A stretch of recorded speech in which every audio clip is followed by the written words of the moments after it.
சந்தோஷம் சந்தோஷம் வாழ்க்கையின் பாதி பலம்.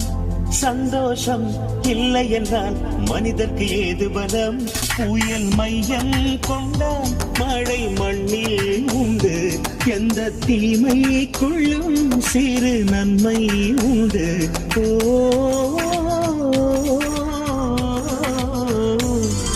சந்தோஷம் சந்தோஷம் வாழ்க்கையின் பாதி பலம். சந்தோஷம் இல்லை என்றால் மனிதற்கு ஏது பலம்? புயல் மையம் கொண்டால் மழை மண்ணில் உண்டு. எந்த தீமை கொள்ளும் சிறு நன்மை உண்டு. ஓ